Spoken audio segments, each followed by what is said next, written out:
এখন ঘড়িতে টাইম 5:30 আর আমরা মাত্র টাবো এসে পৌঁছালাম। আমি আমার হোটেলের রুমের রিভিউটা দিচ্ছি আগে, তারপর আমি হোটেলের বাইরেটা দেখাচ্ছি। এটা আমাদের রুম, হোটেল টাবো প্যারাডাইস। এটা এই রুমটা বড়ই আছে, একটা বড় বেড দেওয়া, এখানে একটা নোংরা ফেলার জায়গা, সাইড টেবিল দেওয়া আছে, দেওয়ালে পেন্টিংস করা আছে, সুইচেস দেওয়া আছে চার্জ দেওয়ার জন্য, এখানে সোফা একটা আছে, ছোট টেবিল একটা আছে। এটা ব্যালকনি, বাট ব্যালকনির থেকে সেরকম কিছু ভিউজ নেই, এইটাই জাস্ট নর্মাল একটা, এটাই যা ভিউ। ওভারঅল ঠিক আছে, নো প্রবলেম, দৌড়াতের ব্যাপার চলে যাবে। কিন্তু এখান থেকে হালকা করে ওই কেভসগুলো দেখা যাচ্ছে, টাবর কেভসগুলো দেখা যাচ্ছে। আর আমাদের গাড়িটা ওই দিকে পার্কিং করা হয়েছে, এখান থেকে একটা আসার শর্টকাট আছে। সামনে আপনারা দেখতে পাচ্ছেন আপেল গাছ, পুরো আপেল গাছ এখানে। সামনে যেটা দেখতে পাচ্ছেন হোটেল টাবো প্যারাডাইস, এটাই আমাদের হোটেল। এখানে আমাদের 2 নাইটসের জন্য পড়ছে টোটাল 4000, ফুডিং আলাদা।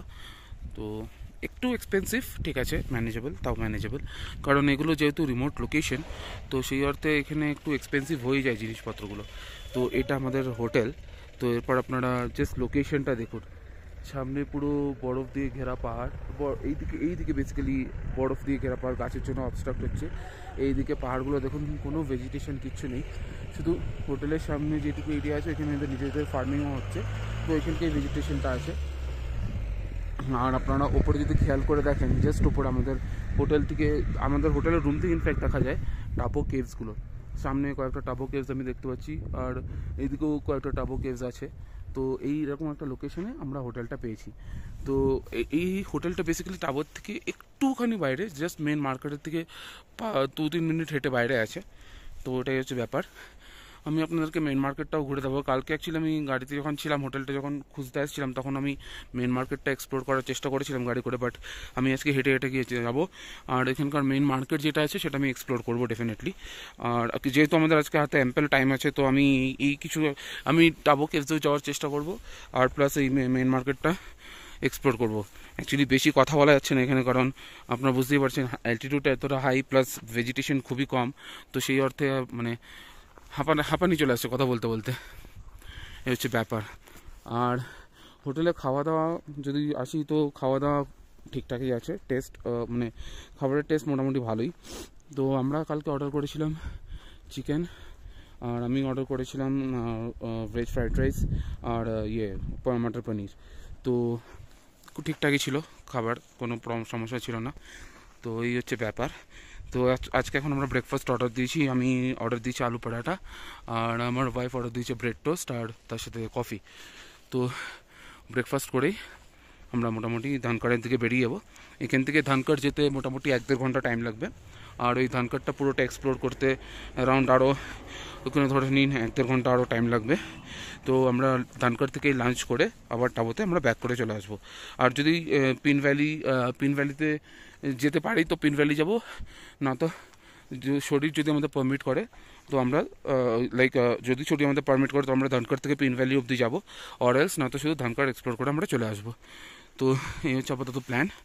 তো আমি তো রেকমেন্ড করবো লাইফে একবার অ্যাটলিস্ট এই লাহোল স্পিতি ট্যুর করা, কারণ এইখানে নেচার যে আমাদের দিচ্ছে, যা সৌন্দর্য আমাদেরকে দিচ্ছে, সেটা is comparable to any kind of Europe countries. I am not exaggerating, মানে ডেফিনেটলি যা টেরেন আপনারা দেখতে পাবেন এখানে, ইট ইজ মেসমেরাইজিং। পাশ দিয়ে স্পিতি নদী বয়ে চলেছে, ওই দূরে সামনে স্পিতি নদী আছে, আমি ওখানেও যাওয়ার চেষ্টা করবো কিছুক্ষণ পরে। তো ওইটা আমি ক্যাপচার করবো ডেফিনেটলি। আর পুরো নদীর কালারটা পুরো ব্লু, মানে ইটস অসাম। আর আজকে ওয়েদারটা জাস্ট দেখুন, এরকম ওয়েদারে অ্যাকচুয়ালি পাহাড়ে ঘোরার মজাটাই হয়ে যায় আলাদা। আমরা যেদিন কালপা গেছিলাম, আপনাদের হয়তো মনে থাকবে যে ওয়েদারটা খুবই খারাপ হয়ে গেছিলো যখন আমরা সন্ধ্যেবেলায় ঢুকি, কিন্তু তার পরের দিন থেকে, যেদিন আমরা কালপা থেকে বেরোই অ্যাকচুয়ালি, সেই দিন থেকে ইয়েস্টারডে থেকে সেদিন থেকে ওয়েদার খুবই ভালো, আপাতত ওয়েদার খুবই ভালোও আছে। আর এখন কারেন্ট টেম্পারেচার চলছে -3। ঠান্ডা অতটা মোটামুটি আমার লাগছে না, কারণ রোদের তাপটা যেহেতু আছে, তাও আমি জ্যাকেট পরে আছি একটা, কারণ আমি রিস্ক নিতে চাইছি না বেশি। আমি একটা জ্যাকেট গায়ে দিয়েছি, হাতে একটু ঠান্ডা লাগছে, হাতটা যেহেতু বাইরে। তো ইটস ম্যানেজেবল, -3 তো ম্যানেজেবল। হ্যাঁ, আপনারা সানস্ক্রিন ক্যারি করবেন, কারণ এখানে লাইক মুখ ফাটার চান্সেস খুব বেশি বেড়ে যায় অ্যাকচুয়ালি। যে কোনো পাহাড়ি জায়গায় এলেই ওই তো লাইক স্কিন আর ওই স্কিন ময়শ্চারাইজার এসব ক্যারি করা খুবই লাইক অ্যাডভাইজেবল। তো এই জিনিসগুলো একটু মাথায় রাখবেন। আর আমি ডেফিনেটলি আমার এই ট্যুরের যা যা প্ল্যানিংস আছে সেগুলো আমি আপনাদের সাথে শেয়ার করব, যাতে আপনারাও যদি পরবর্তীকালে স্পিতি এরিয়ায় ট্যুর অর্গানাইজ করতে চান তাতে কোনো প্রবলেম না হয়। তো চলুন এবার ব্রেকফাস্টটা করে সেরে আমরা বেরোই ধানকাড়ের উদ্দেশ্যে, আর সেখানেও আমি আপনাদের সাথে কানেক্ট হচ্ছি। তো এখন আমরা বেরোলাম গাড়িতে।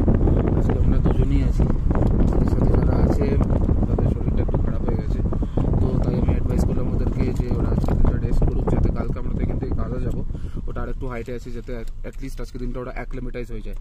তো এখন আমরা যাচ্ছি টাবো মনেস্ট্রি, এরপর এখান থেকে যাবো আমরা ধানকাড় মনেস্ট্রি, দিয়ে তারপরে আমরা ব্যাক করে যাবো। আজকেও আমরা মোটামুটি 3-4টার মধ্যে আমরা ব্যাক করে যাবো, কারণ তারপর আমরা রেস্টই নেবো, কালকে যেহেতু আমাদের কাজ অবধি যাওয়া আছে। তো এটাই হচ্ছে আপাতত প্ল্যান। তো চলুন এবার টাবো মনেস্ট্রিতে গিয়ে আপনাদের সাথে দেখা হচ্ছে। তো এখন আমি দাঁড়িয়েছি টাবো মনেস্ট্রির সামনে। এটা হচ্ছে টাবো মনেস্ট্রি। এটা প্রতিষ্ঠিত হয় 996 AD-তে। এটা প্রতিষ্ঠা করেন একজন টিবেটিয়ান বুদ্ধিস্ট ট্রান্সলেটর রিংচিং জ্যাংপো, আমি যদি ভুল না হই খুব, তো ওনার নাম ছিল রিংচিং জ্যাংপো। তো এটা 996 AD-তে এটা প্রতিষ্ঠিত হয়, মানে প্রায় মোটামুটি 1000 বছরের পুরনো এটা মনেস্ট্রি। আর এটা মনেস্ট্রি বাইরেটা। আমি এবার গেটটা দিয়ে মনেস্ট্রিতে এন্টার করব, দিয়ে ভেতরে ঢুকে আমি দেখছি যদি কিছু রেকর্ড করা যায় তো রেকর্ড করব, অর এলস আমি আপনাদেরকে জানিয়ে দেবো কত দূর কী রেকর্ড করতে দেবে বা মনেস্ট্রির মধ্যে কী কী আছে সেসব আমি জানিয়ে দেবো আপনাদের। চলুন ভেতরে যাওয়া যাক। এটা হচ্ছে গেটটা দিয়ে আমরা ঢুকলাম টাবো মনেস্ট্রিতে। এটা হচ্ছে দেখুন রাস্তাটা কত সুন্দর করে মেনটেন করা আছে। এত বছরের পুরনো মনেস্ট্রি কেউ বলবে না, মানে এতটাই সুন্দর করে এখানে মেনটেনেন্সের কাজটা করা হচ্ছে। সামনে পাহাড়টাও খুব সুন্দর দেখা যাচ্ছে। সরি। তো এই মনেস্ট্রিটা 1975-এ একটা আর্থকুয়েক আসে এখানে, তো তারপরে অনেকটাই ধ্বংস হয়ে যায়। তো আমরা যেখানে এখন দাঁড়িয়ে আছি এটা হচ্ছে নিউলি কনস্ট্রাক্টেড হয়ে থাকা মনেস্ট্রিটা। এরপরে আমি আপনাদেরকে নিয়ে যাবো অরিজিনাল মনেস্ট্রিটার এখানে। এটা 1975-এর পর কনস্ট্রাক্ট হয়, সেটা হচ্ছে এই মনেস্ট্রিটা।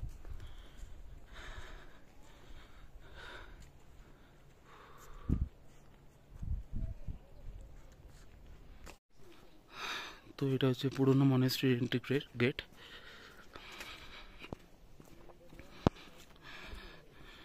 জাস্ট ইম্যাজিন 996 AD-তে এটা বানানো হয়েছে। কত ইতিহাসের সাক্ষী মনেস্ট্রি, টাবো মনেস্ট্রি 996 AD। এর ভেতরে মনে হয় না ভিডিও রেকর্ডিং অ্যালাউড, তো আমি বন্ধ করছি ভিডিও রেকর্ডিং। তো এখন আমরা টাবো মনেস্ট্রি দেখে বেরিয়ে গেলাম, আর এখন আমরা বেরোচ্ছি ধানকাড় মনেস্ট্রির দিকে। এখান থেকে এস্টিমেটেড ETA দেখাচ্ছে 1.5 ঘন্টা, আর আমরা 2 ঘন্টা টাইম রেখেই চলছি। এখন ঘড়িতে বাজে বেলা 12টা। তো এক্সপেক্টেড কি 2টার আগে তো মনে হয় না পৌঁছাবো, কারণ রাস্তার সিনারি খুবই সৌন্দর্য। যদি আশেপাশে কোনো ভালো লোকেশন থেকে ডেফিনেটলি ওখানেও দাঁড়াবো, ভিডিও ফটোশ্যুট করবো, দিয়ে ধীরে ধীরে ধানকাড়ে পৌঁছাবো। আর ধানকাড়ে গিয়ে ডিরেক্টলি আপনাদের সাথে কথা হচ্ছে।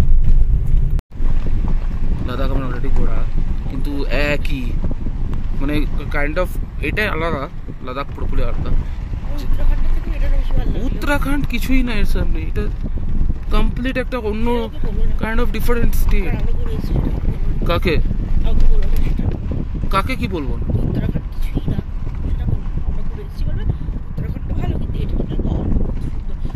এইটার বিউটির কোনো কোনো কম্পারিজন হয় না। এটা যদি শিমলা কুলু বানালে হতো তাহলে কিন্তু ভালো হতো না। আমরা এই রিপোর্টটা এসেছি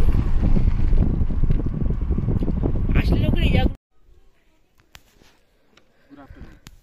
তো এখন আমি সমুদ্রস্থল থেকে 12,775 ফুট উচ্চতায় দাঁড়িয়েছি স্পিতির অন্যতম সৌন্দর্য জায়গা ধানকাড় মনেস্ট্রিতে। এইটা হচ্ছে নতুন মনেস্ট্রি, এটা হচ্ছে নতুন হয়েছে এই মনেস্ট্রিটা। আর এই দিকে হচ্ছে আপনাদের এখানে রেস্টুরেন্টও আছে, খাওয়ার রেস্টুরেন্টও আছে। এই দিকটাই হচ্ছে আপনাদের পুরনো মনেস্ট্রি। এখানে বেসিক্যালি যারা লামারা থাকেন তারা ধ্যান করেন, সেটা হচ্ছে এই মনেস্ট্রিটা। আর আপনারা শুধু জায়গাটার সৌন্দর্যটা দেখুন, মানে কী লেভেলের যে সুন্দর এই জায়গাটা। স্পিতির ওয়ান অফ দ্য বেস্ট জায়গা হচ্ছে ধানকাড় মনেস্ট্রি। মানে এর উপরে স্পিতিতে আমার নজরে এখনও কোনো জায়গা আসেনি, যদি আমরা এখনো কাজ এক্সপ্লোর করিনি, কিন্তু স্পিতিতে আমার এই জায়গাটা সব থেকে বেস্ট লাগছে। এইদিকে পাহাড়ের ভিউটা আর এদিকে নিচে স্পিতি নদী বয়ে যাচ্ছে পুরো ব্লু কালারের। আমি এখানে বেশি কথা বলতে পারছি না কারণ অক্সিজেনের লেভেল খুবই কম আছে আর ভেজিটেশনও খুবই কম। তো আমি জাস্ট ভিডিওটা আমি এবার ঘুরিয়ে দেবো, আপনারা শুধু উপভোগ করুন সাইলেন্সটা পাহাড়ের, এটা এই ক্ষেত্রে উপভোগ করার জিনিস।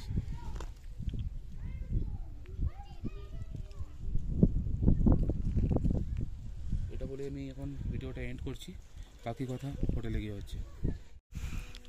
এখানে সয়েলগুলো কীরকমভাবে ফর্ম হয়ে আছে দেখুন, আমি এটা ভিডিও না করে পারলাম না। সেই ছোটোবেলা আমরা জিওগ্রাফিতে পড়তাম না সয়েল ইরোশন, ওরকম ওই কারণে আমার মনে হয় সয়েলগুলো এরকম ফর্ম হয়ে আছে, এটা কিন্তু ন্যাচারাল। আর এখানে আরও ভালো ভিউ পাওয়া যাচ্ছে ধানকর মনেস্ট্রির। তো এটাই আপনাদের একটু দেখানোর ছিল। পুরো এরিয়াটা প্রচুর বড়, অতটা সম্ভব নয় কভার করা, প্রচণ্ড বড় এরিয়া, মানে প্রচুর একর জুড়ে এরিয়াটা করা। তো আমরা অলরেডি একটু টায়ার্ড হয়ে আছি কারণ এতটা হাই অ্যালটিটিউড একটু নিঃশ্বাসেও প্রবলেম হচ্ছে। তো এবার আমরা ধীরে ধীরে এইটা একটু রেস্টুরেন্ট এখানে লাঞ্চটা করে আমরা হোটেলে ব্যাক করবো। চলুন এবার হোটেলে গিয়ে কথা হচ্ছে। আমি এখন আমার টাবোর হোটেলের ছাদে দাঁড়িয়ে আছি। আমি জাস্ট ছাদ থেকে বাইরে চারদিকটা দেখছি আর কি, আর রোদ পোহাচ্ছিলাম। এই মাত্র আমরা কিছুক্ষণ আগে ধানকার থেকে ফিরে এলাম। খুবই সুন্দর এই মনেস্ট্রিটা, ওটার ভিডিওটাও আপনারা নিশ্চয়ই দেখবেন, আমি আমার চ্যানেলেই দিচ্ছি। তো আমি জাস্ট একটা জিনিস দেখানোর জন্য আমি আপনাদেরকে আমি যে ভিডিওটা করছি, তো জাস্ট দেখতে থাকুন আমি কি দেখাই।